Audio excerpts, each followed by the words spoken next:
Mary Harlow had been walking since before the sun came up, and she hadn't stopped, even when her ankles swelled so bad her boots cut into the skin. She stopped at the gate of the Mercer Ranch, pressed both hands against her belly, and looked up at the man sitting motionless on the porch, like he'd grown there, same as the dead wood around him. Then she opened her mouth and said the only thing she had left to offer.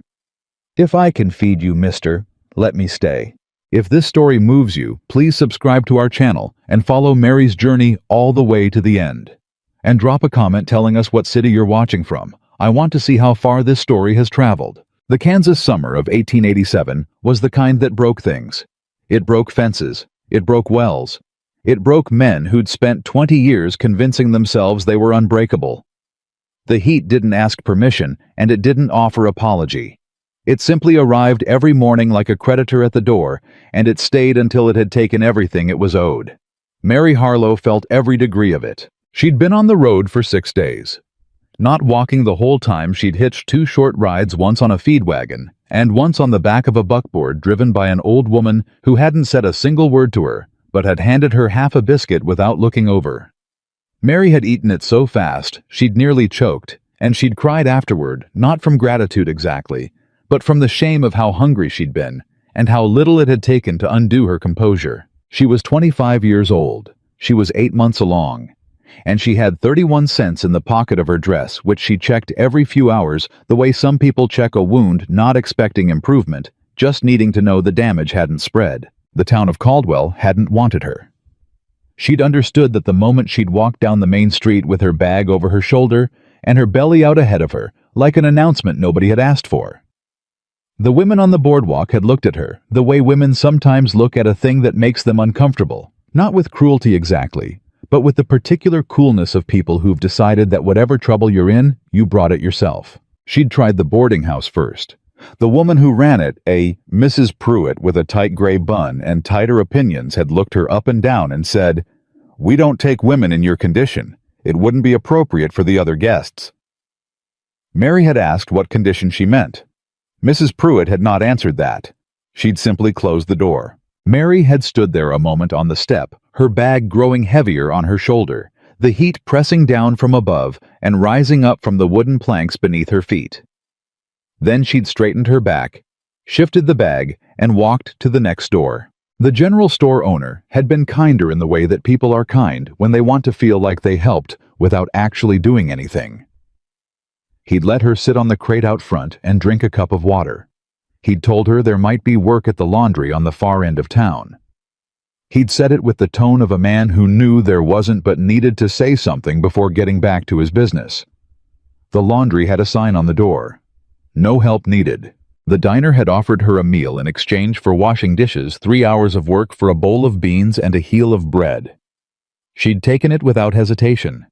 She'd scrubbed those dishes like they owed her something, and when the cook had handed her the food, he'd said, "You work hard for a woman in your state." She'd said, "I work hard because I'm hungry. The state I'm in's got nothing to do with it." He'd looked at her a long time after that. Then he'd given her an extra piece of bread. She didn't know if it was respect or pity, and she hadn't asked. That night, she'd slept in the livery stable at the edge of town, curled into the clean hay with her bag against her chest, listening to the horses breathe in the dark. It was the safest she'd felt in days. The horses didn't judge. The horses didn't look at her belly and make calculations about her character. They simply stood in their stalls and breathed and let her sleep, and in the morning she'd thank them quietly before she left. The next 3 days, she'd asked at 4 more homesteads along the county road. 2 hadn't answered the door at all, though she'd seen curtains move. 1 woman had come out and told her plainly that they had enough trouble of their own without taking on somebody else's. The 4th had been an elderly couple, and the wife had pressed a small wedge of cornbread into Mary's hands with trembling fingers and said, "God bless you, honey," in a voice so thin and sorry it had nearly done Mary in completely. She'd thanked her. She'd kept walking. She'd asked around in Caldwell about work. Somebody had mentioned the Mercer place, eventually mentioned it the way people mention a thing they don't expect you to actually pursue. "There's old Luke Mercer out on the Sycamore Road, but I wouldn't bother. Man's half gone since his wife passed. Place is going to ruin." Mary had written the name down in the small notebook she kept in her bag. Mercer, Sycamore Road. She'd had nowhere else to write.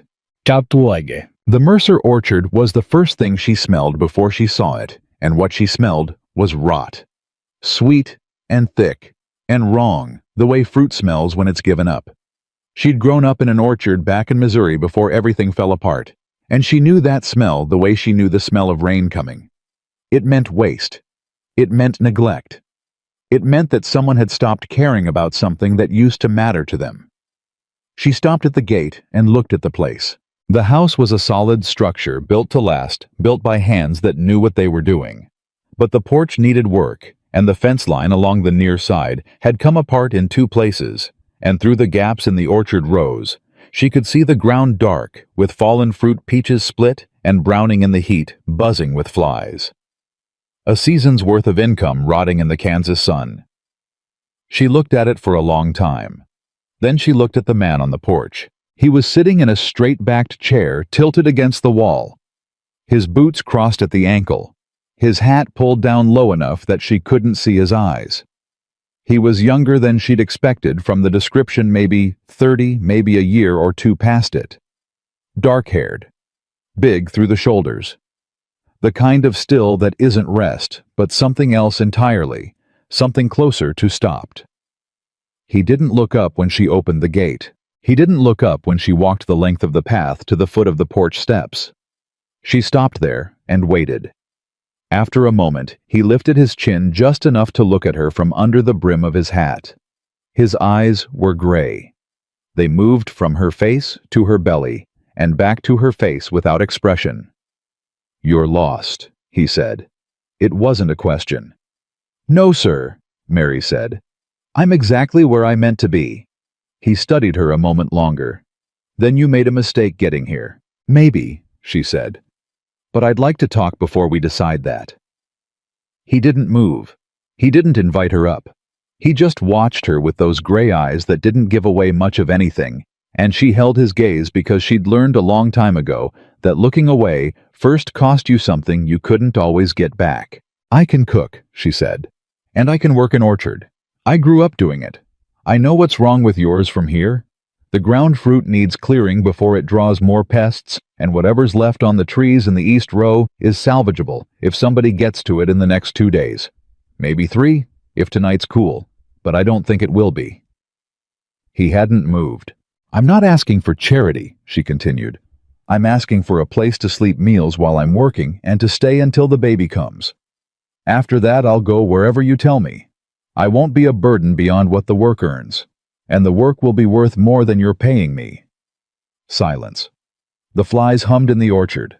Something shifted in the barn. "You got a husband?" he asked. "No." "Family?" "Not anymore." He looked at her for a long count of 5. Then he looked back out at the orchard, or maybe past it at something she couldn't see. "I don't need help," he said. Mary glanced at the fallen fruit at the broken fence at the porch, where a whole season's worth of work had clearly gone undone. She didn't say what she was thinking. She said instead, "Then I reckon you won't mind me trying to change your mind." His jaw tightened. "That's not how this works, ma'am." "How does it work? You go back to town. You find someone there who can help you." "I already tried that." Something moved behind his eyes then, just briefly. Just a flicker of something that wasn't quite indifference. He looked at her again. Really looked, and maybe he saw then what 6 days on the road looked like. Maybe he saw the way she was standing square and still and determined, but also the way her hand had come to rest against her belly in a gesture so habitual she probably didn't know she was doing it. "You walked from town," he said. "Yes. That's 4 miles. I know how far it is." He was quiet again. Then slowly he reached up and pushed his hat back so she could see his full face. He was a serious-looking man. Not unkind, she thought, but somewhere behind serious and not quite making it back. "You can't work an orchard," he said. "Not in your condition." "With respect, sir, you don't know what I can do. I know what I can see." "Then you're not looking right," Mary said, and her voice was steady, but something in her chest was tight as a fist. I cleaned out a barn last week for a meal and a night in the hay. I washed 3 hours of dishes in that diner in town for a bowl of beans. I am going to have this baby whether I have a roof over my head or not. I would very much prefer a roof. A long pause. If I can feed you, mister, she said, let me stay. He looked at her for what felt like a full minute. Then he looked down at his boots. Then he stood up slowly, unfolding to his full height, which was considerable. He picked up his hat, set it back on his head, and walked to the porch railing.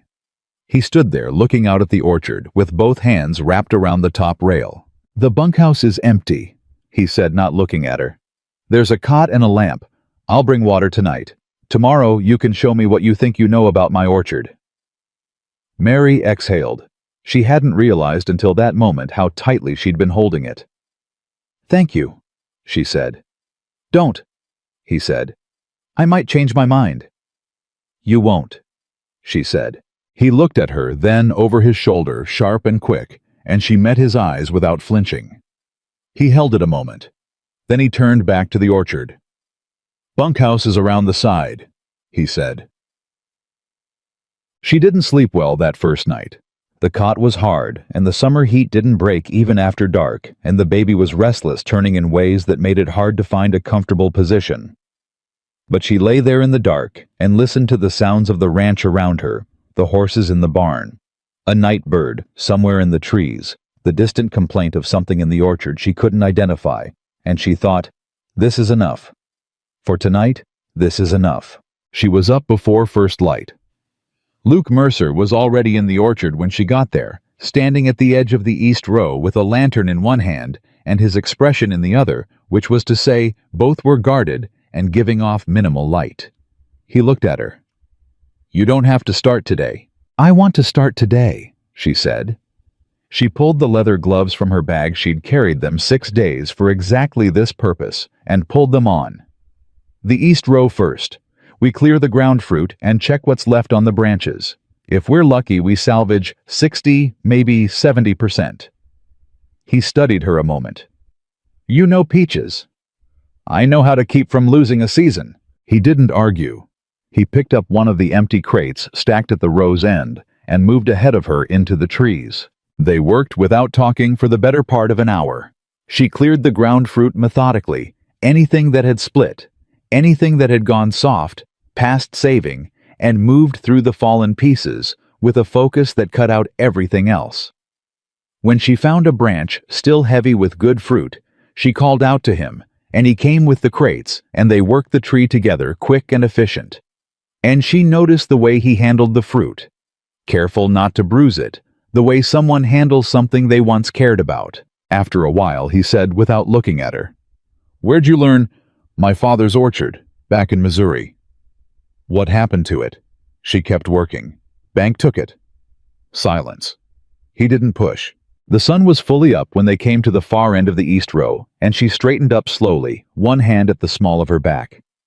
He saw it, she caught him seeing it, and for a moment she thought he was going to say something about her condition again. She waited for it, already preparing her answer. But he said, I'll make coffee, and walked toward the house. She stood there a moment in the warm morning, the crates beside her full of peaches that had been an hour away from being lost entirely, and she felt something she hadn't felt in a long time. Not quite hope. Hope was a dangerous thing, and she'd learned to ration it carefully. But something close to footing. Something that felt like she was standing on ground that might hold. She picked up the nearest crate and followed him toward the house. Ruth Hadley came by mid-morning, which seemed to be her habit regardless of whether she was expected or wanted. She was a broad, decisive woman of maybe 50, with the competent hands of a midwife and the direct manner of someone who'd seen too much in her work to have patience for pretense. She walked right through the gate and around to the side of the house where Mary was setting up the outdoor kitchen to start processing the morning salvage, and she stopped with her hands on her hips and looked at her for a long assessing moment. You're the woman from the road, she said. I suppose I am, Mary said. She was stirring a pot of water to scald the jars. She didn't stop. I heard about you in town. I expect you did. Ruth was quiet a moment watching her work. Then she said, "You know what you're doing with those." "I know how to put up preserves, yes." "I mean the baby." Ruth's voice was direct but not unkind. "You know when it's coming." Mary looked up. "Another 4 weeks, maybe 5. I've been calculating." "Calculating." Ruth repeated something almost approving in her voice. "You got a plan." "I had one," Mary said. "I'm working on a new one." Ruth looked at her a moment longer. Then she pulled up the spare stool without being invited and sat down. "I'm the midwife in this county. I've delivered 43 babies, and I haven't lost one yet. I'd like to keep that record." Mary looked at her. "Are you offering?" "I'm saying," Ruth said carefully, "that if you're going to be here when the time comes, I want to know where to find you." Something tightened in Mary's throat. She swallowed it down. "That's very generous of you." "It's practical," Ruth said briskly. "Now tell me what you know about your own health, and don't leave anything out because I'll find out anyway, and I'd rather not waste the time." Luke watched from the barn door that afternoon. He watched Mary carry the first of the filled jars into the kitchen, moving slowly but without complaint, her back straight, and her jaw set in the particular way of someone who has decided that this particular ache is not worth acknowledging. He watched Ruth Hadley come out and say something to her, and Mary nod and say something back.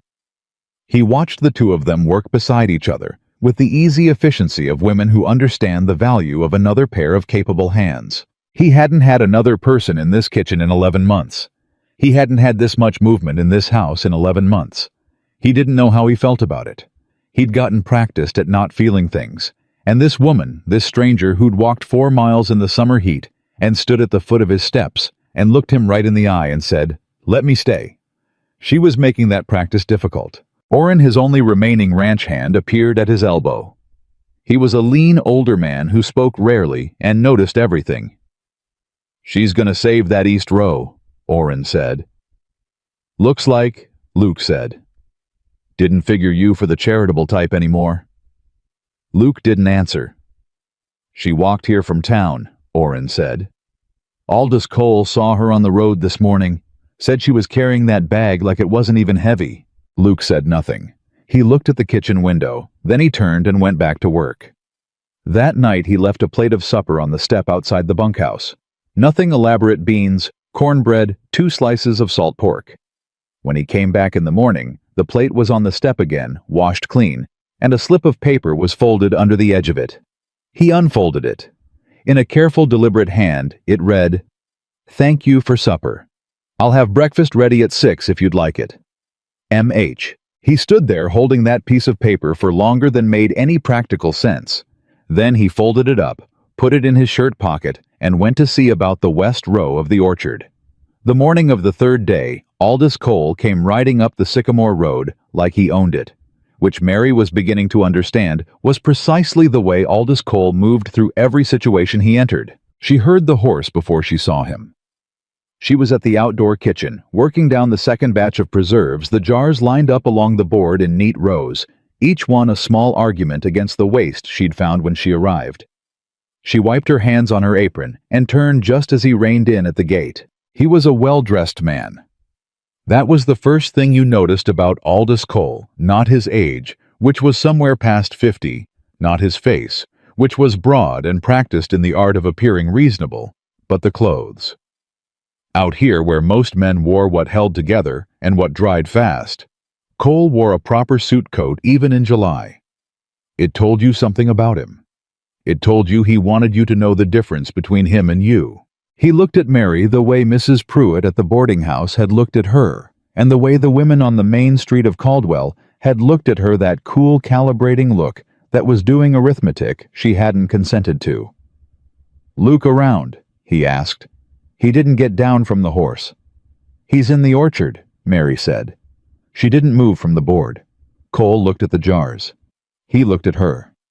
"And you are B. Mary Harlow. I'm working the kitchen and helping with the salvage." Something shifted in his expression. Not surprise exactly, more like a man recalculating a sum he thought he'd already settled. "Luke hired on a cook." "We have an arrangement," Mary said. Cole studied her another moment, then clicked to his horse and rode around toward the orchard without another word. Mary watched him go. Then she turned back to her jars and kept working, but her hands were a little tighter on the ladle than they'd been before. She found out what he'd said to Luke that evening when Orrin came by the bunkhouse step to collect the empty water pail and lingered longer than the errand required. Cole made an offer. Orrin said his voice kept low and even, the way men keep their voices when they're telling you something they think you ought to know, but didn't decide lightly to share. On the orchard, not a fair one. Mary looked at him. How unfair. Half what the land's worth, maybe less, said Luke's behind on the note. Said he could make the situation comfortable if Luke was willing to be reasonable about it. Orrin paused. That's the word he used. Comfortable.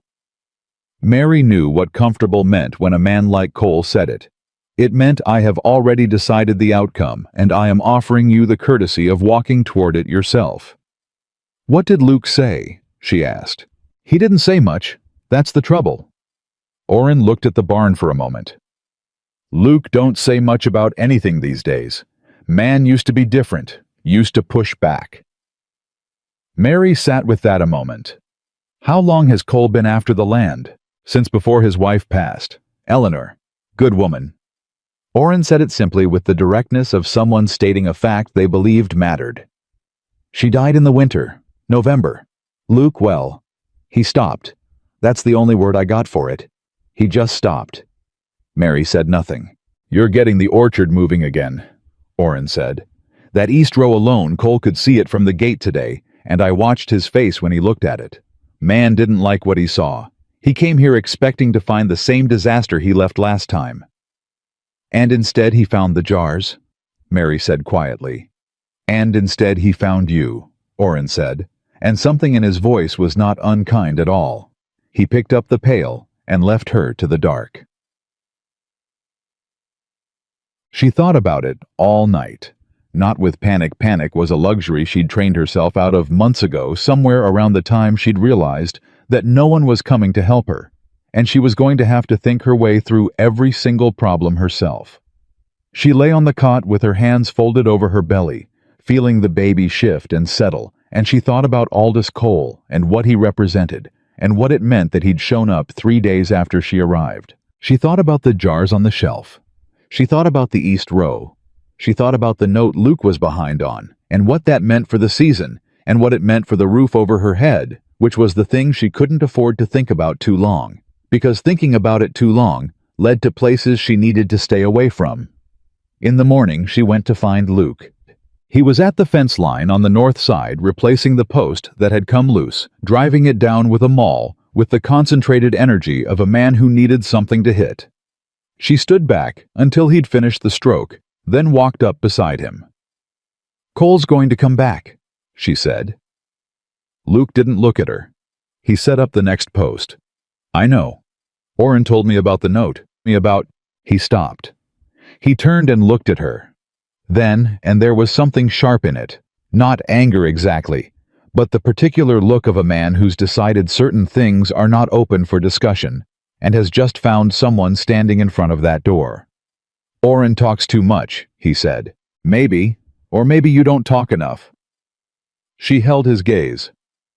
I'm not asking for your business, Mr. Mercer. I'm telling you that if you lose this property, I lose the only roof I have, and I'd like to know what I'm working against. A long silence. He looked back at the fence post. The note comes due in September, he said finally. I need to show a season, a real one, not last year's disaster. How much of the orchard is salvageable? If we work it right, maybe enough. Then we work it right, she said. He looked at her again. Something was moving behind his eyes that she couldn't quite read. Not trust, not yet, but something adjacent to it. Something that was considering the possibility. You're awfully sure of yourself for someone who showed up 6 days ago, he said. I'm sure of the work, Mary said. The work I know how to do. Everything else I'm figuring out same as you. That seemed to land somewhere. He picked up the maul again, but before he swung it, he said, West Row needs clearing today. I'll need you on the kitchen end tomorrow. Got to get the rest of that salvage put up before it turns. I'll do both, she said. He looked at her sideways. You'll do the west row and have supper on by 6. I'll do the west row and have supper on by 5:30, she said. And I'll want biscuits with it, so if there's flour in that kitchen that isn't weevilled, I'd appreciate knowing where it is. He almost smiled. She saw it at the corner of his mouth before he controlled it. Second shelf, back left. Thank you, she said, and went to get her gloves. Tub. Ruth Hadley came back that afternoon and pronounced herself satisfied with Mary's color and blood pressure and the position of the baby, which she assessed with her hands, and a matter-of-fact efficiency that Mary found deeply reassuring in a way she hadn't expected. 3 weeks, Ruth said, washing her hands at the pump. Maybe a little less. Baby's sitting right. You're healthy considering. Considering, Mary repeated. Considering you walked 4 miles in July heat at 8 months and have been working an orchard since you arrived. Ruth dried her hands and looked at her steadily. Most women would have stopped. Most women had somewhere to stop to, Mary said. Ruth looked at her for a moment. Then she said, I'll be back Thursday. If anything changes before then, anything at all, you send Orrin to fetch me. You hear? Yes, ma'am. And eat more. You're burning it faster than you're taking it in. She picked up her bag and looked at the jars along the kitchen shelf. She counted them quickly the way she probably counted everything. That's good work. It's enough to show a season, Mary said. Ruth looked at her. Is that what you're trying to do? Among other things. Ruth seemed to consider that. Cole was at the feed store this morning, telling people Luke Mercer had taken in a stray. Her voice was careful and level. That's the word he used. The word landed like a stone in still water, and Mary felt the ripple of it move through her. She kept her expression still. What are people saying? Some of them are saying what Cole wants them to say. Some of them are waiting to see what happens. Ruth looked at her with something that was almost but not quite pity, something more useful than pity. Small-town Mary, stories get ahead of facts every time. Then we make sure the facts catch up, Mary said. Ruth nodded once. She walked out. Mary stood in the kitchen a moment alone, and then she went back to the shelf and straightened every jar until each one was exactly level.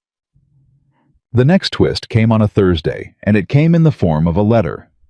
Luke brought it to the kitchen without comment, setting it on the table beside where Mary was rolling biscuit dough. She could see by the way he set it down, not casually, not quickly, but with the deliberate control of a man placing a thing he'd rather throw, that it wasn't good. She didn't ask. She kept working the dough. He sat down at the kitchen table. He didn't open the letter again. He'd clearly already read it, and reading it once had been enough. He sat with his hands flat on the table and stared at the middle distance. After a moment he said, They moved the date up. Mary's hands didn't stop. The note. August 15th. Cole must have... He stopped. His jaw tightened. It's his bank. Of course it's his bank. She pressed the cutter into the dough.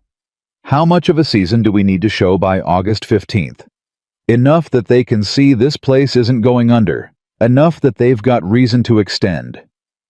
His voice was controlled, but there was something underneath it. Something that had been pressing against the surface since she'd arrived, and maybe longer. We've got 6 weeks of preserves in, if we count what you've put up.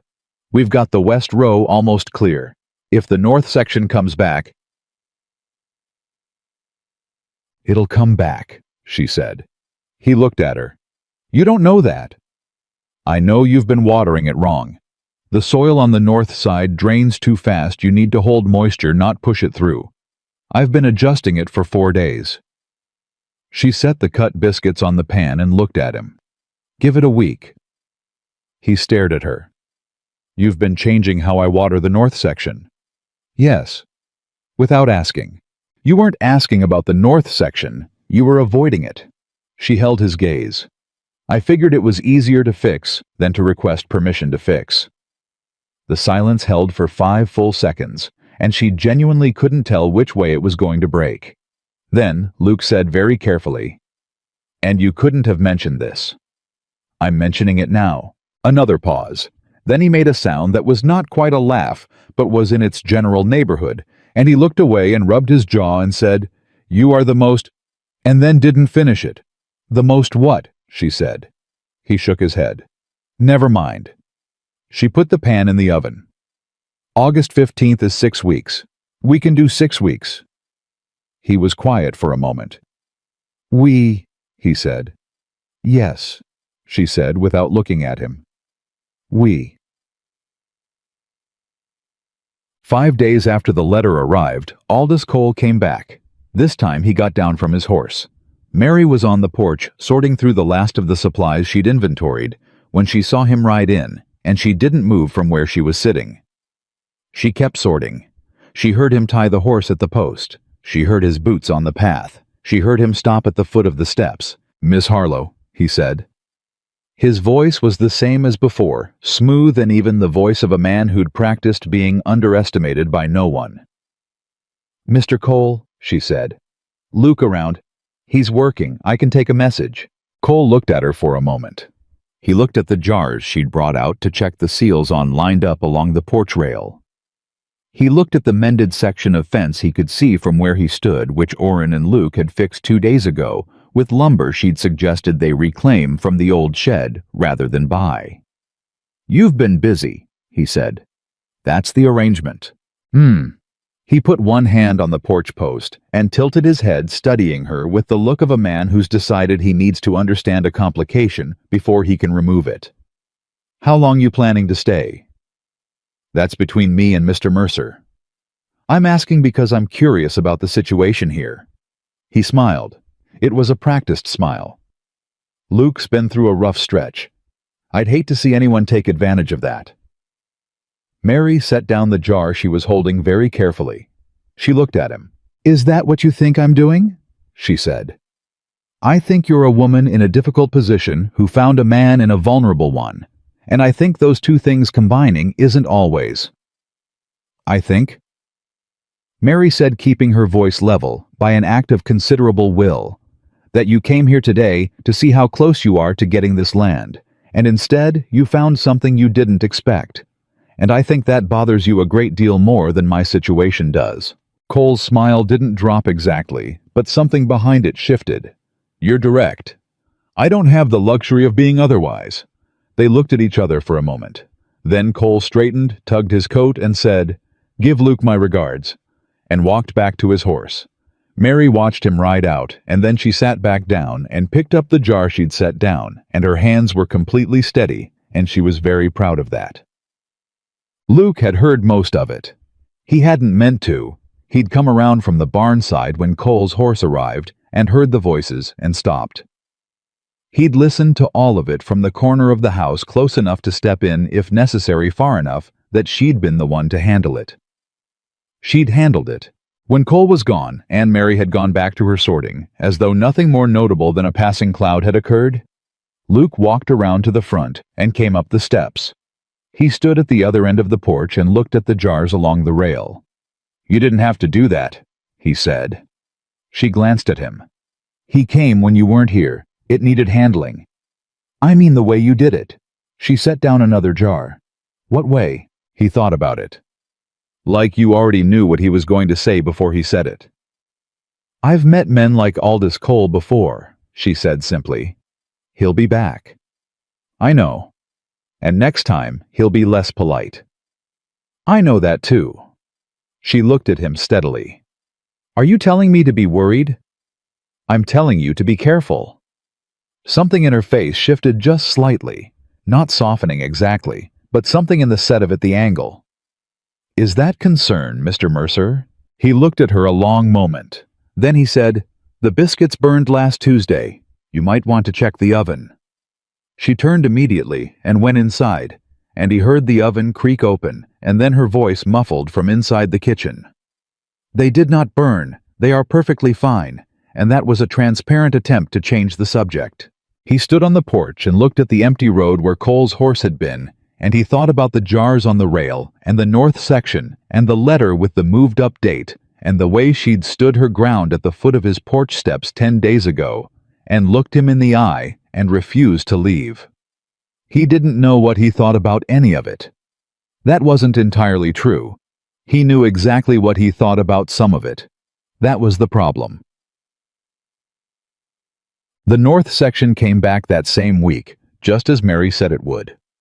Luke stood at the end of the row on a Thursday morning and looked at the trees, and there was fruit on the branches that 3 weeks ago had been curling and falling before it ripened, and he stood there for a long moment with his thumbs hooked in his belt and didn't say anything. Orrin came up beside him. "She fixed it," Orrin said. "She fixed it," Luke said. "You gonna tell her?" Luke was quiet. "Because I think she'd like to hear it," Orrin said. "She doesn't ask for much. Some things you can just say." Luke looked at him. "Since when do you give advice?" "Since the woman walked 4 miles in July, heat, and saved your north section without being asked," Orrin said. "That's since when?" Luke looked back at the trees. After a long moment he said, "Get the crates from the shed. We start this row today." "Yes, sir." He walked back toward the house. Mary was on the porch reviewing the inventory list she kept in her notebook, adding figures in the margin, the same careful handwriting he'd seen on the note she'd left under the plate. She looked up when she heard him on the steps. He stopped in front of her and said, "The north section." "I know, I checked it this morning." He looked at her. "You could have told me." "I was waiting to see if you'd look." He stood there with that for a moment. Then he said, "You were right about the watering." "Yes," she said. "You should have told me." "I did tell you. Tuesday in the kitchen while you were trying to redirect me with the biscuit comment." He almost smiled again. He was doing that more often, and he hadn't fully decided how he felt about it. "I'm saying it worked," he said. "The north section. You were right and it worked, and—" He stopped. Like the next word was in a language he was learning, and he hadn't gotten to that part yet. "Thank you," he said. Mary looked at him for a moment. Something moved across her face that she didn't try to hide or manage, just let it be there for a second, and then let it go. "You're welcome, Mr. Mercer," she said. "Luke," he said, "I think you've earned at least that." She looked at him steadily. "Luke." He nodded. He went back down the steps. At the bottom he stopped and said without turning around, "Ruth's coming Friday. She told me before she left last time." "I know. She told me too." "Good." He walked toward the orchard. Then he stopped again and said, still not turning, "The biscuits on Tuesday were fine, by the way. I just didn't know how else to end the conversation." She didn't say anything for a moment. Then she said, "I know." He kept walking. Dead. It was Orrin who found out about the second letter. Not a letter this time, a notice delivered not by post, but by a man from the bank in person, a young man in a town suit who'd clearly drawn the short straw on the assignment because he looked deeply unhappy about being there.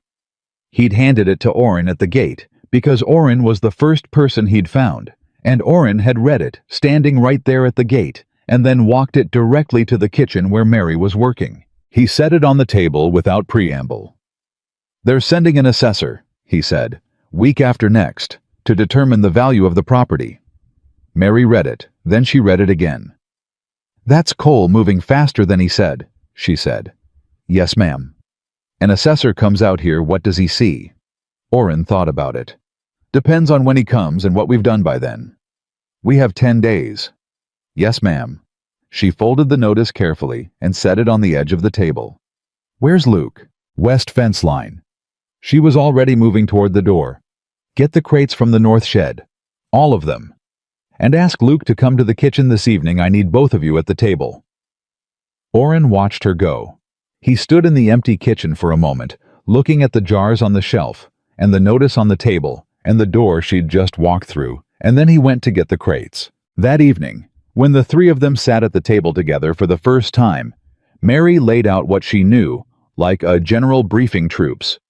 She talked about the timeline and what was possible and what they needed to show the assessor and what they couldn't hide and what they didn't need to.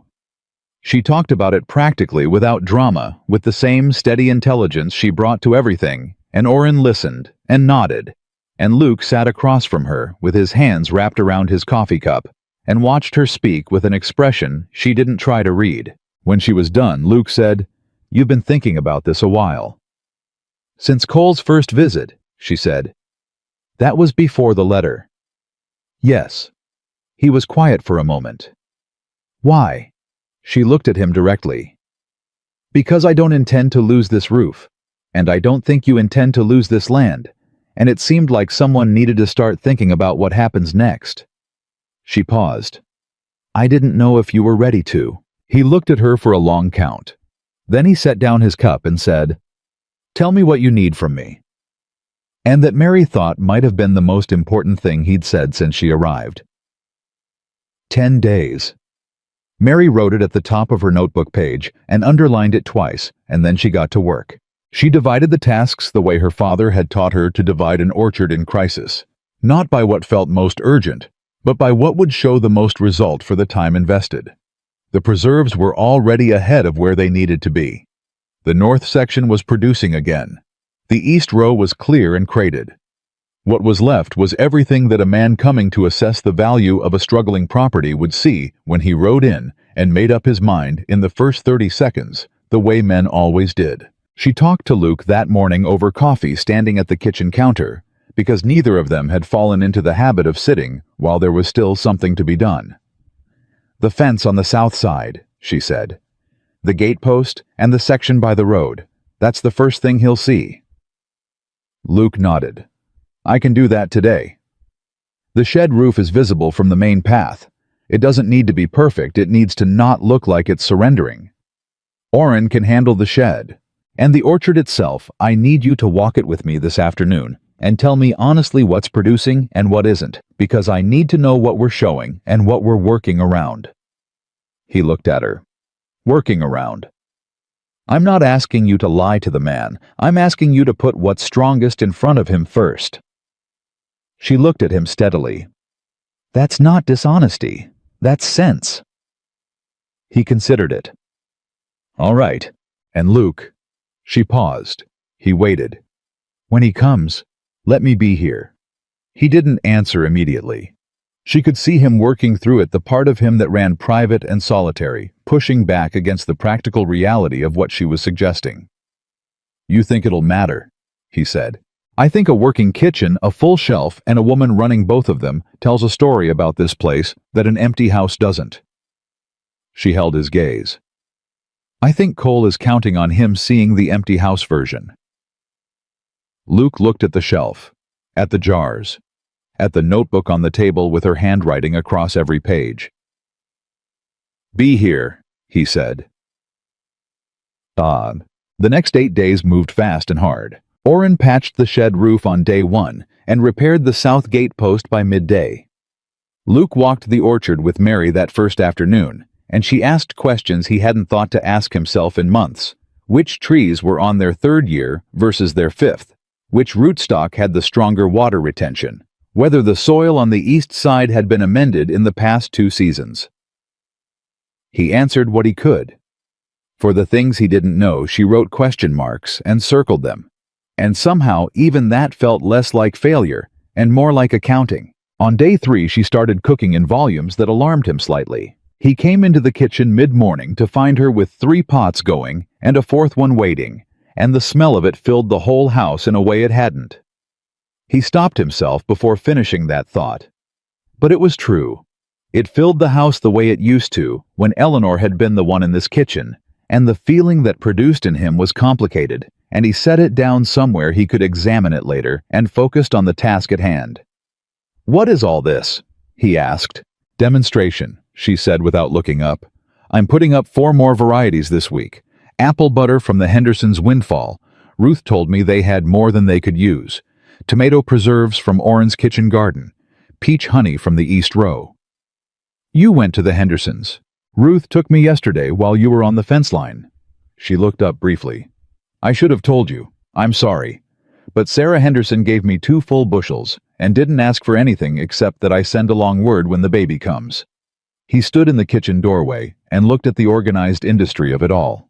"Sarah Henderson hasn't spoken to anyone at this property in 11 months, he said slowly. "She speaks to Ruth, and Ruth speaks to me." Mary turned back to her stirring. "People want to be neighborly, Luke. Sometimes they just need someone to let them." He was quiet for a moment. "You've been talking to Ruth about us. I've been talking to Ruth about the orchard and the preserves and the Henderson windfall apples." A pause. "She may have mentioned other things." "What other things?" "She said Eleanor was the best pie maker in Sumner County, and that you haven't had a real meal in this house since November, and that you sold the second horse to cover the winter feed bill, and didn't tell Orrin until the horse was already gone." Mary turned and looked at him directly. "She worries about you, in her way." He looked like she'd handed him something heavier than he was prepared to hold. He stood there with it for a moment, and she watched him decide the way she'd watched him decide things before, whether to set it down or carry it. "Ruth worries about everyone," he said finally. "Yes, but she came back here 3 times in 2 weeks, and she's not doing that for the orchard." He didn't answer. He turned and went back outside, and she let him go, because some things needed air. Day 5 brought the first real test. It came in the form of 2 men from town. Not Cole, not the assessor, but 2 men who'd apparently decided that the situation at the Mercer Ranch warranted inspection on their own authority. Mary heard them at the gate while she was hanging the kitchen linens on the line. She heard one of them say her name. She walked to the gate herself because Orrin was in the orchard and Luke was at the barn. The 2 men were townsmen, middle-aged, the kind of respectably dressed that said general store owner or county clerk, men of small jurisdiction but considerable opinion. One of them she recognized from the street in Caldwell, though she didn't know his name. The other she hadn't seen before. They looked at her belly. They looked at the house. They looked at the jars on the porch rail where she'd set them to cool. We heard Luke Mercer took in a woman. The one she recognized said. His voice was not hostile exactly, but it had the weight of a man who believed his noticing something made it his business. "Mr. Mercer has a working arrangement with me," Mary said. "I cook and I help with the harvest. He provides room and board." "That's an unusual arrangement." "It's a practical one." The man she didn't know said, "You got family coming for you when the baby comes." "I have Ruth Hadley," Mary said. "I expect that's sufficient." "This ain't exactly a place for a gentleman." Luke's voice came from behind her, and she heard his boots on the path without turning around. She kept her eyes on the 2 men at the gate and watched their faces change, watched the small recalibration that men like that made when the person they were questioning turned out to have someone standing behind them. Luke came up beside her at the gate. He didn't touch her. He didn't need to. He stood where he stood and looked at the 2 men with the flat, steady expression of a man who has decided how much patience he has for this conversation before it has even begun, and the number is low. "Something I can help you with," he said. The first man cleared his throat. "Just checking in, Luke. Heard you had some changes out here." "My kitchen's running, my orchard's producing, and my affairs are my own," Luke said. "Anything else?" A pause. "Aldous Cole's been saying." "Cole can say what he likes," Luke said. "He does anyway. You came all the way out here to tell me what Cole's saying? Or was there something else?" Another pause, longer this time. The 2 men looked at each other and made the silent calculation of men who've realized they've overextended themselves and need to retreat without appearing to. "No," the first man said. "Just neighborly." "Appreciate it," Luke said in a tone that did not sound particularly appreciative. "Safe ride back." They left. Mary stood at the gate until they were out of sight. Then she turned and looked at Luke. "You didn't have to do that," she said. "You said that last time," he said. "About Cole." "I meant it last time too. I know you did." He looked at her. "But you've been handling things on your own long enough. Some things ought to be handled together." She held his gaze for a moment. Something moved through her that she didn't name because naming it felt dangerous in the particular way that hope is always dangerous. "Together," she said. "That's what I said." She turned back toward the kitchen. He fell into step beside her on the path. The night before the assessor came, Mary couldn't sleep. She lay on the cot in the bunkhouse and counted everything she'd done in 10 days and tried to measure it against everything that could still go wrong. Which was a bad habit, and she knew it, but the brain does what it does at 2 in the morning when the stakes are real. She heard the door of the main house open sometime after midnight. She heard boots on the porch. She lay still and listened to Luke sit in the chair. The same chair he'd been sitting in the day she arrived, tilted back against the wall, and she could picture him exactly hat down, boots crossed, looking at the orchard in the dark. She didn't go out. But she lay there in the dark, feeling slightly less alone than she had before she'd heard him, and eventually she slept. In the morning, she was up at 5. By the time Luke came out at 5:30, there was coffee on and biscuits in the oven, and the kitchen shelf was fully visible from the door, with every jar she'd put up in the past 2 weeks arranged in neat rows, labeled in her careful hand. She'd laid out the inventory notebook on the table, open to the page with the current tally varieties, quantities, estimated value by the crate. He stopped in the kitchen doorway and looked at all of it. "You want him to see this when he comes in," Luke said. "I want him to see that this is a working property with a working household," Mary said. "I want the first thing he smells when he walks up to this house to be biscuits, and I want the first thing he sees on this shelf to be a season worth of preserved goods with prices written on every label." He stopped. "Smart," she offered. "I was going to say thorough." "It's both," she said. "Sit down. Eat something before he gets here." He sat. She put a plate in front of him. They ate in the kind of quiet that had stopped feeling awkward about a week ago and had started feeling like something else, something she also was not naming.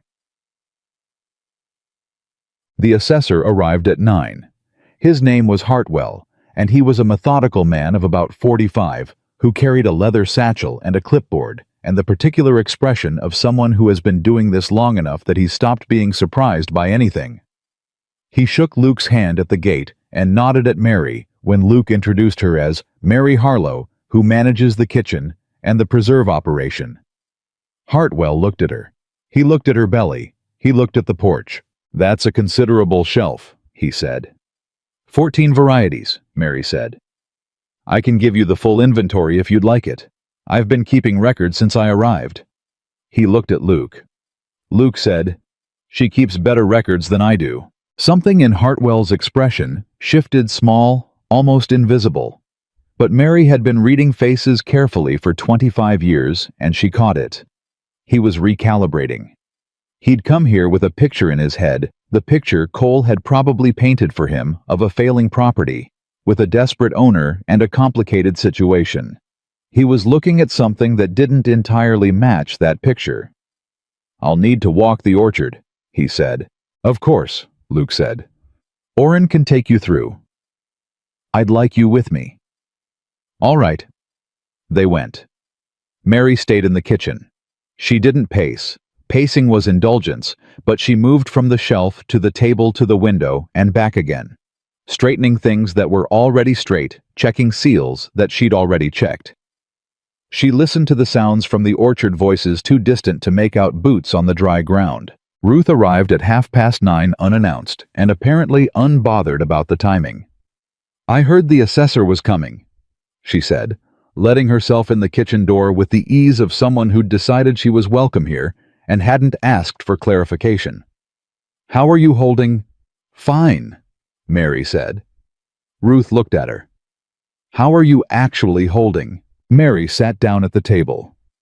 "My back hurts, and I haven't slept well, and I'm terrified he's going to look at this place and only see what Cole told him to see." "That's honest," Ruth said. She sat down across from her. "You know what Hartwell said to Reverend Gaines last spring when the Gaines property went up for assessment? He said the thing he was always most interested in was whether the land was being used or just held. Held land goes down, used land goes up. Those are his words." Mary looked at her. "How do you know everything?" "I delivered 4 of Hartwell's grandchildren," Ruth said simply. "Now make me a cup of tea and stop rehearsing catastrophe." "Yeah, They were in the orchard for an hour and 40 minutes. Mary knew because she counted. When Hartwell came back to the kitchen, Luke was with him and Orrin behind them both, and Mary was standing at the stove with the tea kettle and nothing on her face that she hadn't decided to put there. Hartwell sat down at the table with his clipboard. He looked at the inventory notebook, which was still open where she'd left it. He looked at the shelf. He asked her 3 questions about the preserve operation quantities, timeline, estimated market value, and she answered each one without hesitation because she'd known those numbers for days. He wrote things on his clipboard. Luke stood by the door and did not say a word, which she understood was its own act of trust. Finally, Hartwell set the clipboard on the table and said, "This property's in better condition than the bank's current assessment reflects." The silence was so complete that Mary heard the tea kettle begin to hiss. "The orchard's producing," Hartwell continued. "The north section is recovering well. The preserve inventory represents substantial value, and the household operation is clearly functional." He paused. "I'll be filing my report by end of week. I can't speak to what the bank decides, but what I can tell you is that what I'm putting in that report is what I saw today." He stood. He shook Luke's hand. He nodded at Mary. "Good work, ma'am," he said. She said, "Thank you, Mr. Hartwell." He left. The gate latched behind him. And then there was just the kitchen and the 3 of them in it, and the tea kettle getting louder. Orrin let out a long breath. "Well," he said. "Well," Mary said, and took the kettle off. Luke was standing very still by the door, looking at the space Hartwell had just vacated. She watched him from the stove, watched the thing that moved through him. Not joy, not yet, but something earlier than joy, the moment before you let yourself believe something good might actually be true. He turned and looked at her. She looked back at him. "I'll start supper," she said. "Mary." It was a team effort. "Don't make a speech about it or I'll burn the biscuits on purpose." He looked at her for one more beat. Then he said, "Can you make the pork tonight with the apple?" "I can," she said. "Eleanor used to." He stopped. He looked at the floor for a moment, then back at her. It was the first time he'd said Eleanor's name to her directly, in a sentence he'd started himself, and they both felt the weight of it in the room. "She used to make it with sage," Mary said quietly. Ruth mentioned she had a good hand with pork. He looked at her. Something in his expression was open in a way she hadn't seen before, a door that had been closed a long time now, standing ajar, just a crack enough to see there was light on the other side. "Yeah," he said. "She did." "I'll use sage," Mary said. He nodded once. He went outside, and Mary stood at the stove and felt the particular weight of a moment she understood was important, and that she needed to hold carefully. Cole came back 2 days after the assessment. He didn't ride up slowly this time. He pushed through the gate while Luke was on the porch and came up the path with the focused stride of a man who has received news he didn't expect and has reorganized his approach. "I heard Hartwell filed his report," he said. "Did you?" Luke said. "Filed it favorable." Cole stood at the foot of the steps and looked up at him. The smooth practice was still there, but something underneath it was tighter than before. "I'd say that's a surprise. Would you?" "Luke." Cole's voice dropped, went private, went to the register of man-to-man, which Mary had noticed men like Cole reserved for moments when they wanted to remove the audience from the equation. "I made you a fair offer." "You made me an offer. Fair's a different thing. Your note." "My note is my business," Luke said, "and unless you're here with the deed to your own property, you don't have standing on mine." Cole's jaw tightened. He looked past Luke at the door, and Mary, who was standing just inside it, had the distinct sense that he was making calculations about her.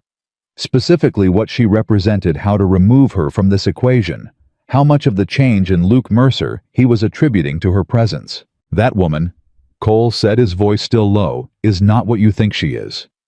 Luke went very still. "Mind how you finish that sentence.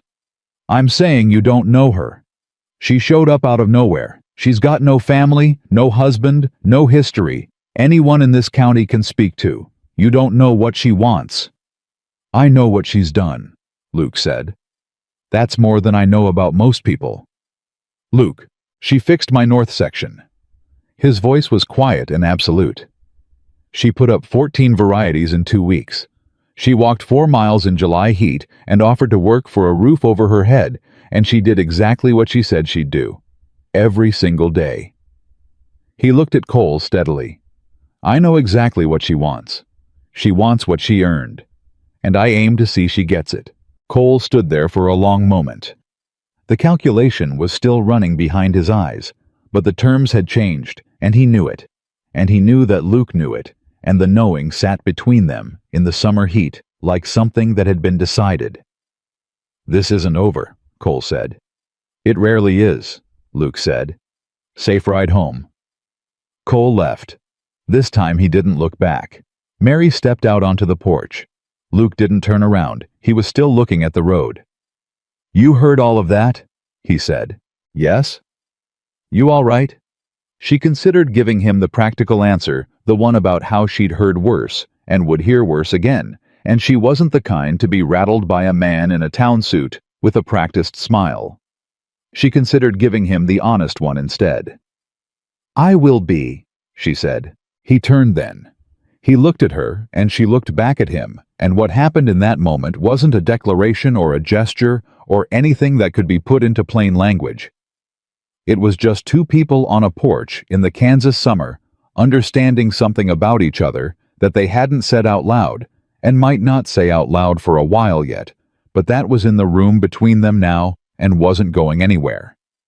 "Go inside," he said. "It's too hot out here." "You're out here," she said. "I'm used to it." "So am I," she said, and stayed exactly where she was. He looked at her for a moment longer. Then he turned back to the road and she stood beside him, and they were quiet together in the heat. And the orchard was full of fruit, and the shelf inside was full of jars, and Cole's dust was already settling on the road. Then the pain hit. Not the low familiar ache she'd been managing for days. This was different. This was sharper and lower, and it moved through her like a word spoken clearly in a language she suddenly absolutely understood. She put one hand on the porch post. Luke turned. He looked at her face, and whatever he saw there made him take one step toward her immediately. "Mary." "It's early," she said. Her voice was steady by effort. "It's 3 weeks early." "I'll get Ruth."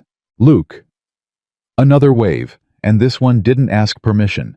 It simply arrived, and she gripped the post and breathed through it the way Ruth had told her to breathe, and when it passed, she looked up at him with eyes that were clear and frightened and completely honest. "Get Ruth," she said. "Fast." He was already off the porch. He ran. Mary had never seen Luke Mercer run before. She'd seen him work, and she'd seen him stand, and she'd seen him walk with the deliberate, unhurried pace of a man who'd decided a long time ago that urgency was something you managed on the inside. But he came off that porch like something had been released in him, and she heard him shout for Orrin before he'd even cleared the gate, his voice carrying across the property with a force that said this was not a request. She gripped the post and breathed. The second pain came 4 minutes after the first. She counted because counting was something to do, something that was not panicking, and Mary Harlow had made a private rule with herself somewhere on that 6-day road that she was not going to panic. She was going to feel everything that came, and she was going to stay on her feet for as much of it as she possibly could because the alternative was the floor, and the floor was not an option. Orrin appeared at the porch steps at a pace she'd also never seen from him. He was a man who moved like a sentence with good punctuation, measured clear arriving where it meant to arrive. Right now he was moving like something with no punctuation at all. "Luke went for Ruth," he said, coming up the steps. "How far apart?" 4 minutes, maybe 5. Another breath. "It could slow down. First labor sometimes. Let's get you inside," Orrin said. He didn't touch her. He offered his arm and waited, which was exactly the right thing to do, and she was grateful for it in a way she'd remember later. She took his arm and they went inside. She made it to the bedroom. Luke's bedroom, which she hadn't entered before, which Oren had clearly decided was more suitable than the bunkhouse without consulting anyone. And she sat on the edge of the bed and breathed and tried to remember every single thing Ruth had told her. Ruth had told her a considerable number of things. Ruth had told her with the brisk efficiency of a woman who believed that information was kindness and ignorance was cruelty, and right now, Mary was grateful for every word of it. "Oren," she said. "Ma'am?" "Luke will want to pace on the porch when he gets back. Don't let him pace on the porch." Oren looked at her. Something moved through his weathered face that might have been the beginning of a smile if the circumstances had been different. "Yes, ma'am. And there's broth on the stove. I made it this morning. Don't let it boil." "Yes, ma'am." "And, Mary."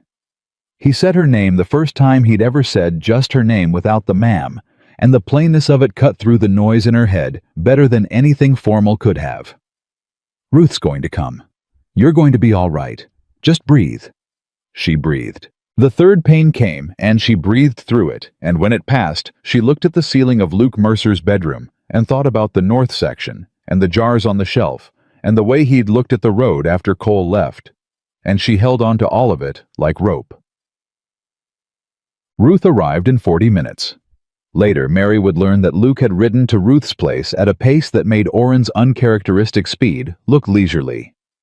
He'd found her already halfway out the door, she'd told Mary later, with the dry satisfaction of a woman who trusted her own instincts, that she'd had a feeling that morning and had packed her bag before breakfast. Ruth came through the bedroom door with her bag and her sleeves already rolled, and the expression of a woman who had done this 43 times and was not going to let this be the first time it went wrong.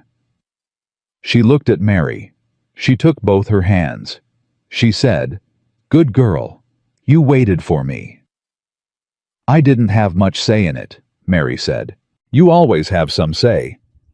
Ruth sat down beside her and started her assessment with the speed and certainty that Mary had come to understand was not rushing, but the opposite. It was Ruth being so fully present that she didn't need extra time. "How far apart now?" 3 minutes, maybe less." "Baby's coming tonight." "It's 3 weeks early." "I know." Ruth's voice was steady, and so completely without alarm that it was itself a kind of medicine. "Baby's going to be small. Small doesn't mean wrong. I've delivered smaller." She looked at Mary directly. "You trust me?" "Yes." "Then stop calculating and start listening to your body. It knows what it's doing." Mary nodded. She stopped calculating. Outside the door she could hear Luke. He wasn't pacing. Oren must have held to that, but she could hear him in the kitchen, the particular sound of a person who is trying very hard to be useful and cannot find anything left to do. She heard a cupboard open. She heard it close. She heard boots still, then moving, then still again. "He's going to wear through the floorboards," she said. "Let him," Ruth said. "It's good for him." "It's good for him. He's been standing still for 11 months. Moving even like that, it's good for him." Ruth looked at her with the kind of directness she never softened. "He rode to my place like the devil was after him, Mary. I've known Luke Mercer since he was 22 years old, and I have never seen him ride like that."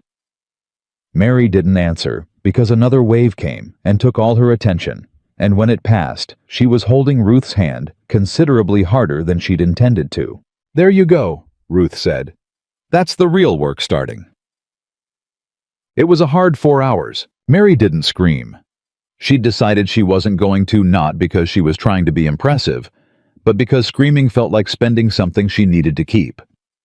She made sounds that were not quite screams, and she gripped Ruth's hand and the bedpost with equal force, and she breathed the way Ruth told her to breathe, and she thought about the biscuits and the north section, and the note in her pocket with 31 cents in it that she'd been carrying for weeks, and she thought, after tonight, I will put that money somewhere else. After tonight, I won't need to keep checking it. Ruth talked to her through all of it. Not constant chatter.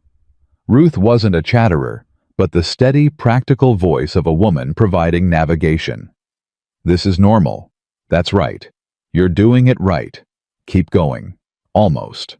Orrin knocked on the door at the 2-hour mark and said without opening it that he'd refreshed the water and kept the broth from boiling, and that Luke had gone out to the barn because standing in the kitchen had become untenable for him, and the barn was the only place he could think of where being useless felt less conspicuous. "Tell him the broth was a good thought," Mary managed between waves. "Tell him I said so." A pause from the other side of the door. "I'll tell him." She heard Orrin's boots cross the porch. She heard the barn door. She thought about Luke in the dark of the barn, doing whatever it was men like him did when they couldn't fix the thing that needed fixing, and something about the image of him out there present and staying, and unable to leave, even though leaving would have been easier, settled into her chest like ballast. At the 3-hour mark, Ruth said, "Next time, Mary, you're ready." And at the 4-hour mark, just past midnight, with the Kansas summer pressed close around the house and the barn quiet and the orchard dark, a baby arrived into Ruth Hadley's capable hands and announced herself to the world with a cry so immediate and so clear that it silenced everything else completely. No. Outside the bedroom door, Luke stopped moving. He'd come back from the barn when the house had gone too quiet and stood in the kitchen and then in the hallway, and when the cry came, he put one hand flat against the wall and stood there and didn't move for a long moment. Orrin from across the kitchen said nothing. The bedroom door opened. Ruth came out and looked at Luke and said, "Healthy girl, small but strong. Good lungs as you heard." Luke said, "Mary. Tired, completely fine." Ruth said it with the finality of a woman whose 43-0 record was intact and intended to stay that way. "You can go in." He didn't move immediately. He stood in the hallway and Ruth watched him, and Orrin watched him, and the thing that was happening on his face was not something either of them would have described out loud, because some things deserve the privacy of not being narrated. Then he went in. Mary was sitting up against the headboard with the baby against her chest, and she looked up when he came in, and whatever she'd been preparing to say when she saw him, something practical, something that started with, "She's healthy," and moved efficiently through the relevant facts, left her entirely when she saw his face. He looked like a man who had been holding something very heavy for a very long time, and had just been told he could set it down. He came to the edge of the bed and stopped there, and he looked at the baby, at her red-scrunched, absolutely present face, at her small fingers curled at her own cheek, and he didn't say anything for a while. "She's early," Mary said, because she needed to say something. Ruth said she's strong. "She is. She's been strong this whole time." Mary looked down at her daughter. She didn't have much choice about that. Luke pulled the chair from the corner and sat beside the bed. Not at a distance beside it, close enough that when he reached out and let the baby's fingers close around his own, he didn't have to stretch. The baby held on. Luke looked at those tiny fingers wrapped around his rough, weathered one, and he said very quietly, "What's her name?" Mary had thought about this. She'd thought about it on the cot in the bunkhouse, and on the road, and in the long, sleepless hours of this last week. She'd carried several names around and set each one down until she found the one that fit. "Clara," she said. "Clara June." He was quiet for a moment. "That's a good name." "I thought so." He didn't move his hand. Clara held on. Outside, a night bird called once and was quiet, and the house settled around them all in the particular way that houses settle when something has just happened inside them that changes their character.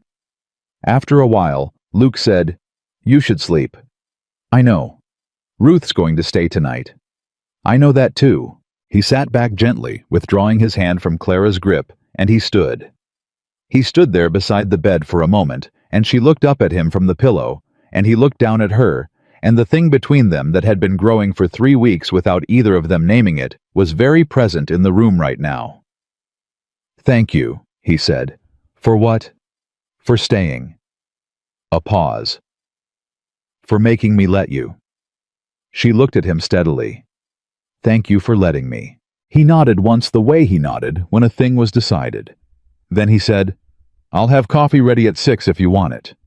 And he walked out, and she heard the kitchen door, and she lay there in the dark with Clara against her chest, and felt something she hadn't felt in so long she'd almost forgotten its name. Safe. She felt safe. Ted. The letter from the bank came on a Thursday 5 days after Clara was born. Mary was in the kitchen. She'd come back to the kitchen on day 2, which had produced a brief and emphatic argument with Ruth that Ruth had lost because Mary's argument had been that she was fine and the preserves needed checking, and the argument Ruth had made in return had been reasonable but had not accounted for how stubborn Mary Harlow could be when she'd decided something and she was at the table with Clara in the cradle Orrin had found in the barn loft and cleaned up without being asked. And Luke came in with the letter and set it on the table. She looked at his face first. "Good or bad?" she said. "Read it," he said. She picked it up. She read it twice the way she read everything important, and then she set it down on the table and looked at it for a moment. The bank was extending the note, 90 days. Hartwell's report had been filed, and the bank's board had reviewed the updated assessment of the property and found the value sufficient to warrant extension of terms. The letter was formal and careful, and between every line of it, Mary could read what it actually said, which was, "This is not what Aldous Cole told us we'd find." 90 days, she said. "It's enough," Luke said. "With the harvest and what you've put up, it's enough." She looked up at him. "Cole's not going to stop." "I know. He's going to find another angle. Another lever." "Probably." Luke sat down across from her and looked at the letter. "But right now, today, this is what we've got. 90 days. He looked at her. "And the north section. And the east row. And 14 varieties on that shelf." He paused. "And Clara." Something in the way he said Clara's name simple and direct, like it was already part of the inventory of things that were real and present and counted on this property, made Mary's throat tighten. "Luke," she said. "I want you to stay," he said. He said it the same way he'd said "I know what she's done to Cole" on the porch, quietly and absolutely without rehearsal. "Not because of the work. The work is, that's not what I mean." He stopped. He looked at the table and then back at her. "You came here with 31 cents and a bag, and you turned this place back into something worth fighting for. But that's not—" He stopped again. "Luke, I don't know how to say this in a way that's decent and honest at the same time." "Try," she said. He looked at her.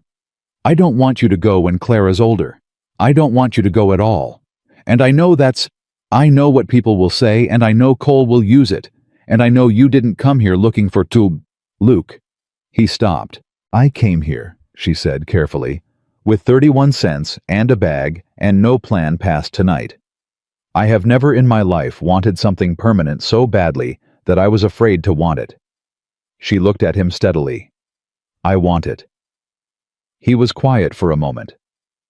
Clara made a small sound from the cradle and then was quiet again. The kitchen held them both in its warm, ordinary, extraordinary way. "All right," Luke said. "All right," Mary said. And from the barn door where he had been passing with an armload of fence posts and had gone completely still for reasons he would deny if asked. Orrin smiled so wide that he had to turn his face away before anyone saw it. Cole came one more time. It was 6 days after the bank letter, and he came in the morning with a man Mary didn't recognize, older official looking, carrying a document case. Luke was in the orchard with Orrin. Mary was on the porch with Clara. Cole looked at the baby. He looked at Mary. He looked at the house, at the mended fence, and the stocked porch, and the complete absence of disaster, and something in his face underwent a rearrangement that he didn't fully control. "Luke around," he said. "He's working," Mary said. "Same answer as every time you come." The man with Cole said, "We have a document regarding a prior lien on this property that—" "Bring it to Luke," Mary said. "He'll want his solicitor to look at it." She paused. "Did you know there's a solicitor in Wichita who handles contested property claims, Ruth Hadley's brother-in-law? He's been looking at the original note terms for us." This was true. Ruth had arranged it without being asked 3 days after Hartwell's visit, because Ruth arranged things the way Mary put up preserves, quietly, thoroughly, and always a step ahead of what was needed. Cole's expression shifted. The man with the document case looked at Cole. "We weren't aware," Cole said. "No," Mary said pleasantly. "I expect not." Luke came around from the orchard path at that moment, Orrin behind him, and he took in the scene at the gate. Cole, the stranger, the document case, Mary on the porch, with Clara in about 1 second, and walked to the gate with the deliberate, unhurried pace of a man who has nothing to be afraid of. "Aldous," he said, "this a social call. We have a document. Give it to me." Luke held out his hand. "I'll have my solicitor review it." He looked at Cole. "We've retained someone in Wichita.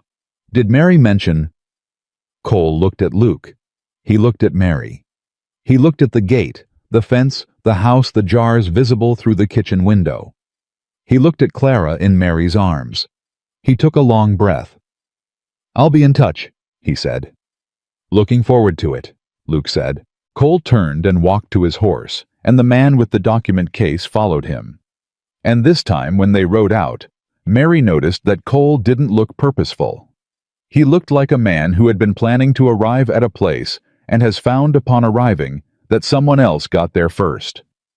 Luke came up the porch steps and stood beside Mary. He looked at the road. "Solicitor in Wichita," he said. "Ruth arranged it," Mary said. "I should have told you sooner." He was quiet a moment. "How much does he cost?" "Ruth says her brother-in-law owes her 4 favors and this is only going to count as 1. Luke turned and looked at her. She looked back at him, and Clara shifted in her arms and made a small sound, and the summer morning sat around all 3 of them like something that had decided to stay. "Mary Harlow," he said. "Luke Mercer," she said. "I don't know whether to thank you or argue with you." "You could try both," she said. "I'll let you know which one's working." He shook his head, but he was smiling fully openly without controlling it, and it was the first time she'd seen that, and it changed his whole face, and she thought, there he is. That's who he was before November. That's who he's going to be again. The solicitor's name was Gerald Hadley, and he arrived on a Tuesday with a leather satchel, a precise mustache, and the calm, unhurried manner of a man who had spent 30 years in courtrooms watching people underestimate him and had long since made peace with the advantages that provided. Ruth introduced him at the kitchen table with the brevity of a woman who considered her own endorsement sufficient. "My brother-in-law, he knows what he's doing." Gerald shook Luke's hand and nodded at Mary and looked at the letter from the bank and the copy of the original note terms that Luke had found in the desk drawer because Mary had asked him to look, had sat across from him while he went through the desk for the first time in 11 months and had not said a word about what it cost him to open those drawers. Gerald read everything twice. He asked 4 questions. Luke answered 3 of them, and Mary answered 1, which was about the timeline of the preserve operation and what had been produced and when, because she'd kept the records and the records were hers. Then Gerald set the papers flat on the table and said, "The lien Cole brought is dated incorrectly. The instrument he filed references a debt obligation that was settled in 1883, 4 years before your current note was written. Either it's a clerical error or it's fraud. And in my experience, clerical errors of this kind don't benefit the person who made them quite so consistently." Luke looked at him. "Can you prove it? I can document it. Proving it in front of a county judge is a different matter, but documentation is where proof starts." Gerald folded his hands on the table. "I'd like to file a counterclaim against the fraudulent lien before Cole has time to correct it or withdraw it. That puts him on the record with an instrument he can't easily explain." "Do it," Luke said. "I'll need your signature on several things." "Whatever you need." Gerald looked at Mary. "The preserve inventory and the record of the harvest salvage, those may be material to establishing that this property was in active productive use during the period Cole is claiming abandonment. I'll need copies." Mary put her notebook on the table. "It's all in there, dated entries daily. I started the day I arrived." Gerald picked up the notebook and read the first page and then looked at her over it with the expression of a man recalibrating. "You kept this from day 1. I keep records of everything. Why?" She looked at him steadily. Because I've learned that people believe what's written down more than what they're told. And because I knew from about the third day that someone was going to want to see them." Gerald looked at the notebook. He looked at Luke. He said, "Your arrangement with Miss Harlow." "What about it?" Luke said. "I want to make sure it's formalized, in writing, signed and witnessed. If this goes before a judge, I don't want anyone questioning her standing on this property or the legitimacy of her testimony." Luke said, "Draw it up." "Luke," Mary started. "Mary." He looked at her across the table with the same quiet absoluteness she'd seen on the porch the day Cole had tried to dismiss her.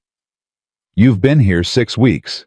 You've saved this orchard, you've kept this kitchen, you've given testimony to an assessor, and stood down Aldous Cole twice on my porch, and you've done all of it without a single piece of paper that says you have the right to.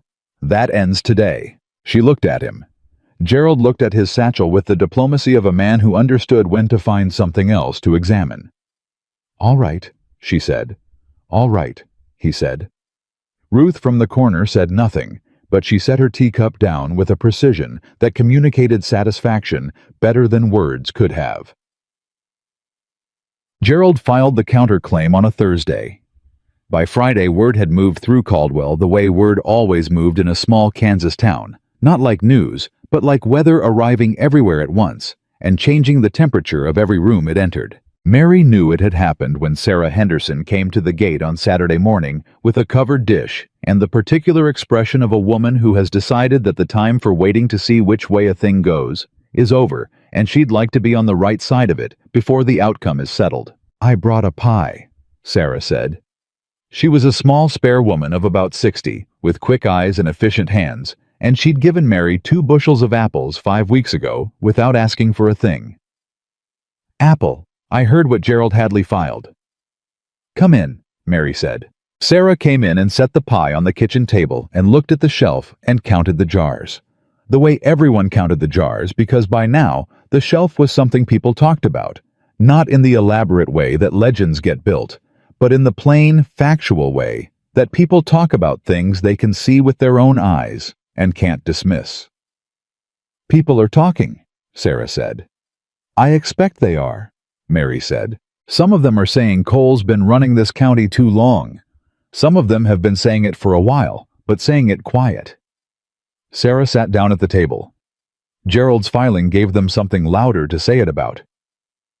Mary poured 2 cups of coffee and sat across from her. Clara was in the cradle in the corner, asleep with the determined efficiency of a baby who had decided sleeping was something she intended to excel at. Sarah looked at Clara for a moment. "She looks strong," she said. "She is." "Like her mother." Sarah picked up her coffee cup. "Mrs. Pruitt told people you were trouble when you first came through. Said a woman in your condition showing up with nowhere to go was a sign of poor character." Mary said nothing. "Mrs. Pruitt," Sarah said carefully, "has not had 14 varieties on her shelf or saved anybody's north section. I'm just noting that." Despite everything, Mary smiled. "I'm glad you came," she said.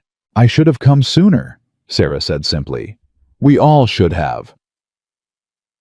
The hearing was set for the 2nd week of August. Not a full trial, Gerald had been careful to explain the distinction, though the distinction mattered less to Mary than the fact of it. It was a hearing before Judge Carver in Caldwell to determine the validity of Cole's lien instrument, and whether the counterclaim Gerald had filed had merit. Gerald had said with the measured confidence of a man who had done his homework that he liked their position. Luke had said, "How much do you like it?" Gerald had said, "Enough that I'm taking it." That was enough for Luke. It was enough for Mary, too. The week before the hearing, Cole made his last move. It came not through the bank and not through a legal instrument, but through a man named Bates, who ran the feed supply in Caldwell, and who owed Cole several years of favorable credit terms and was apparently willing to demonstrate his gratitude. Bates came to the Mercer gate on a Monday and told Orrin, who was the first person he encountered which Bates had possibly not anticipated, that he'd been asked to inform Luke Mercer that his credit account at the feed store was being closed effective immediately. and that any arrangements Cole had previously facilitated with the lumber yard and the grain cooperative would also be discontinued. Orrin listened to all of this without expression. Then he said, "I'll pass it along," and went directly to the kitchen. Mary read the situation from Orrin's face before he said a word. "How bad?" she said. "Bad enough. The feed account matters for winter. The lumber we can work around lumber. The grain cooperative is where it gets difficult." Luke came in from the orchard at the sound of voices and stood in the doorway. Orrin told him. Luke's jaw tightened in the way that Mary had learned to read as the external indicator of something significant happening internally, something being decided, some threshold being crossed. He was quiet for a long moment. Then he said, "Sarah Henderson. Her brother runs the Meade County Grain Cooperative." "I know," Mary said. He looked at her. "You know, Sarah mentioned it on Saturday. I didn't say anything because I didn't want to assume." She held his gaze. "I'm not assuming. I'm asking. Should I talk to her?" Another beat of silence. Then, "Yes." She went that afternoon riding with Orrin in the wagon because Ruth had told her flatly that she was not walking anywhere for at least another week, and for once in her life, she should listen to someone who knew better. She found Sarah Henderson in her kitchen and explained the situation in plain language, the same way she explained everything without dramatizing and without minimizing. And Sarah had listened to all of it and then said, "My brother has been looking for a reason to tell Aldous Cole to conduct his business elsewhere for approximately 6 years. Give me until tomorrow." Mary gave her until tomorrow. Tomorrow came back with a handshake agreement on grain terms that were, if anything, better than what Cole had arranged. She brought it home and told Luke at supper, and he set down his fork and looked at her across the table and said, "How do you do that?" It was not quite a question. "I talk to people," she said, "and I tell them the truth, and I ask for what I need instead of waiting for someone to offer it." She picked up her fork. "Most people want to help. They just need to be asked in a way that doesn't cost them their dignity to say yes." Luke was quiet for a moment. "Eleanor used to say something like that. Ruth told me Eleanor was the smartest woman in Sumner County. Ruth's right." He said it without grief, not without weight, but without the grief. There was a difference, and Mary heard it. "She would have liked you." Mary looked at him across the table and held that carefully, the way you hold something you didn't expect to be given. "I think I would have liked her too," she said. Clara made a sound from the cradle. Luke pushed back from the table before Mary could move and picked the baby up with the careful, deliberate confidence of someone who had been practicing for 3 weeks and had gotten good at it, and he stood there by the window with Clara against his shoulder, and Mary watched him and thought, there it is. There is the whole future standing by the window. Gig. The hearing was on a Wednesday. Gerald had prepared for 2 weeks. Luke wore his good coat. Mary wore the blue dress she'd been saving since before Clara was born, the one she'd kept folded at the bottom of her bag through all 6 days on the road. And when she came out of the bunkhouse, she'd been moving back to the bunkhouse during the day, sleeping in the main house at night at Luke's insistence, because the bunkhouse was too far from the kitchen, which was a practical argument, and they had both agreed to treat it as only that Luke looked at her and didn't say anything for a moment. Then he said, "You ready?" "Yes," she said. Ruth took Clara for the day, which Clara accepted with the philosophical equanimity of a baby who had decided Ruth was satisfactory company. They rode to Caldwell with Orrin driving and Gerald already at the courthouse and the town on both sides of the street, doing the thing that small towns do when something is being decided, watching, measuring, waiting. Mary looked straight ahead. The courtroom was smaller than she'd expected. Judge Carver was a man of about 65, with a reputation for impatience and precision, which Gerald had told her meant he was going to cut through everything that wasn't essential. Which meant their position, which was clear and documented, was better suited to him than Cole's, which required him to perform a great deal of courtly goodwill. Cole was already there with his own lawyer. A man from Wichita who wore a better suit than Gerald, but did not appear to have Gerald's particular quality of absolute confidence in his own preparation. Gerald opened by entering Mary's notebook into evidence. Cole's lawyer objected on the grounds that the record had been kept by a party with material interest in the outcome, Gerald said. Your Honor, the record was kept daily in dated entries beginning the day Miss Harlow arrived at the Mercer property. It documents the state of the harvest, the preserve production, and the active use of the land over a 6-week period. The identity of the person keeping the record doesn't change the accuracy of what it recorded. Judge Carver looked at the notebook. He leafed through several pages. He looked at Gerald. Objection overruled. Continue. Cole's lawyer entered the lien instrument. Gerald entered the 1883 settlement record he'd found in the county clerk's archive, which demonstrated that the debt the lien referenced had been resolved 4 years before Luke's current note was written. Cole's lawyer argued that the settlement applied to a different instrument. Gerald had the original instrument, and the settlement, and the county clerk's signature on both. Cole, sitting at his table, went very still. Luke, sitting beside Gerald, did not look at Cole. He looked at the judge, and he kept his hands flat on the table, and he was steady in the way that Mary had come to understand was not the steadiness of a man with nothing at stake, but the steadiness of a man who had decided what he was and was not going to be moved from it. Judge Carver read the documents. He asked 2 questions of Gerald and 1 of Cole's lawyer. He took a 15-minute recess. When he came back, he said, "The lien instrument presented by Mr. Cole references a settled debt and is therefore invalid as a claim against the Mercer property. The counterclaim filed by Mr. Mercer's counsel is upheld. This court finds no basis for any action against the Mercer property under the instrument presented today." He looked at Cole over the top of his glasses. "If further instruments are presented referencing settled obligations, this court will look considerably more carefully at the circumstances under which they were generated. Are we clear?" Cole's lawyer said. "Yes, Your Honor." Cole said nothing. Carver closed the file. "We're done here." Outside the courthouse in the August heat, Luke stood on the step and looked at the street and breathed. Gerald shook his hand. "Clean result," he said. "Cole's not finished. Men like that don't finish. But he's not going to come at you through the bank again. Not with Carver's language on the record." "What does he come at us with next?" Luke said. "Something smaller," Gerald said. "Something he thinks won't be documented." He looked at Mary. "So keep documenting." "Always," she said. Gerald went to retrieve his satchel from the clerk's office. Orrin had the wagon at the end of the street. The town was watching, not the whole town, not openly, but the curtain-moving kind of watching that Mary had felt on her first day in Caldwell, and that felt entirely different now, because the calculation had changed. She was not a woman passing through anymore. She was a woman who had just sat in a courtroom and watched a fraudulent lien get thrown out with her notebook as evidence. Luke came down the courthouse steps and stood beside her on the street. "You all right?" she said. "Yeah," he said.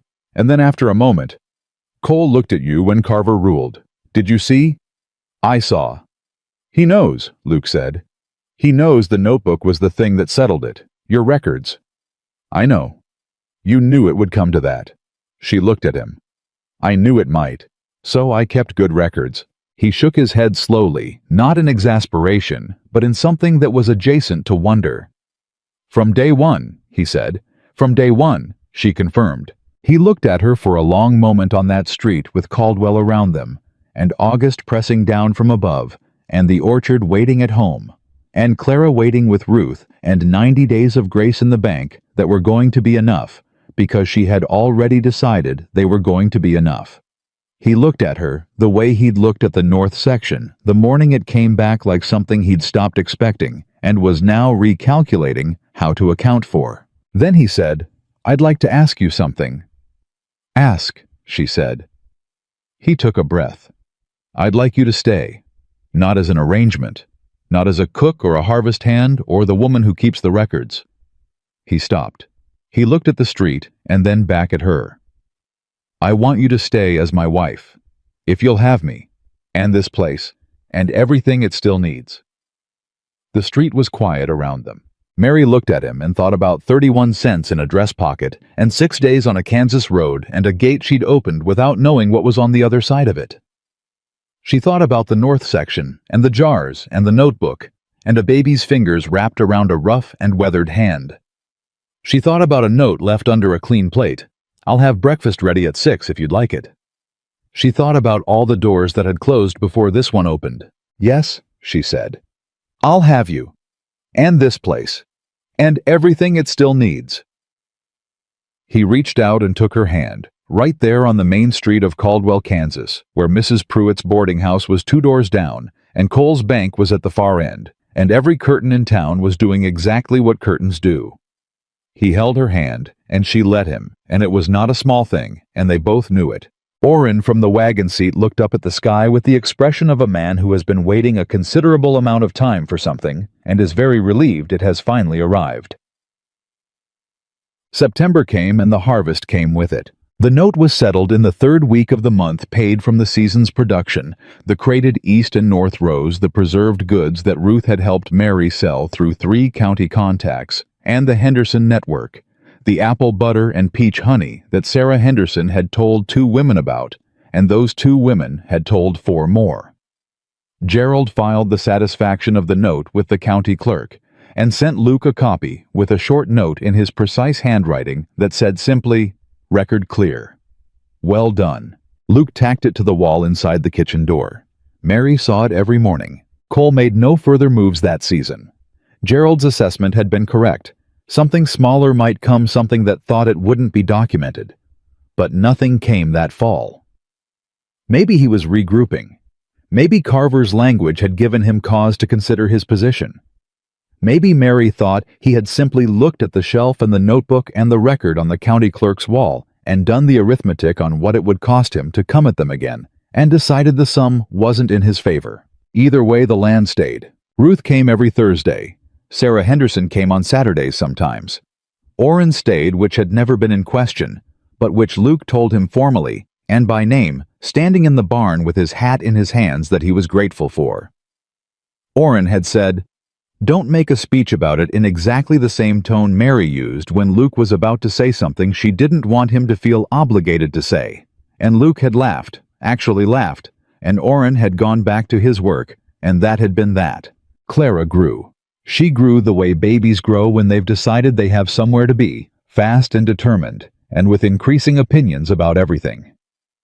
She had dark hair and gray eyes that made Ruth say, with characteristic directness, "Well, that's convenient," and then refused to elaborate. Mary moved her things from the bunkhouse on a Saturday in October.